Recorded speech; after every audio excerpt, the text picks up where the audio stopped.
Welcome to the Elevated Epic of Family Edicts, where we're going to cover the history of child support.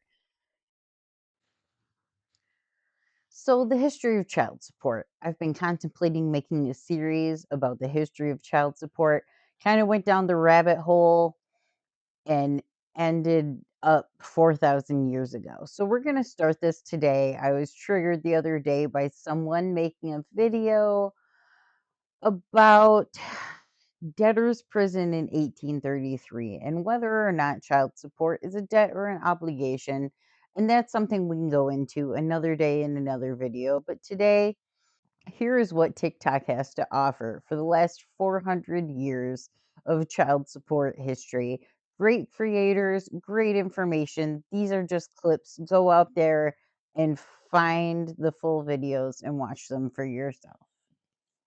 Now, in 1998, the Deadbeat Parents Punishment Act was enacted to impose penalties, including fines and imprisonment, on parents who willfully refuse. That root cause was the fact that men would just up and leave their families.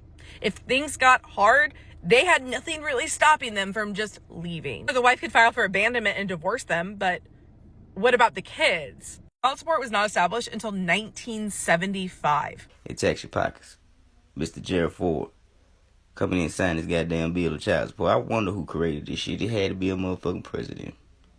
I ain't mad. I ain't hating shit. That's why I don't vote. No-fault divorces were not established until 1969. The first federal law was passed in 1950 as the number of men abandoning their children soared after World War II. So Title 4A of the Social Security Act was implemented in 1935 when at that time there was the Great Depression, men was going to war, and women barely could work in 1935. The concept of child support was created by the AFDC, okay? And that was a program that helped keep women and children out of poverty.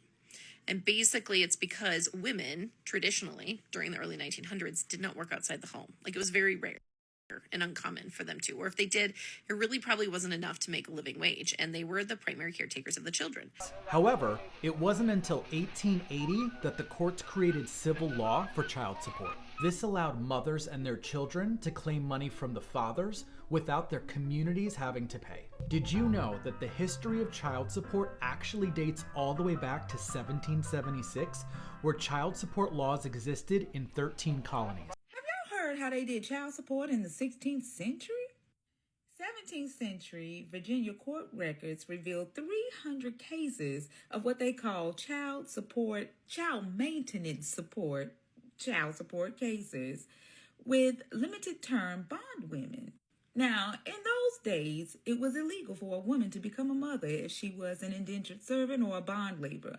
In 1601, Queen Elizabeth I oversaw the English poor laws. At the time, the government was struggling with the cost of caring for pauper children and single mothers. To save the state money, the law allowed local parishes to identify the absent father and force him to pay. It wasn't about the child's right to a better life. It was about taxpayer relief. Wow. It all goes back to taxes, don't it?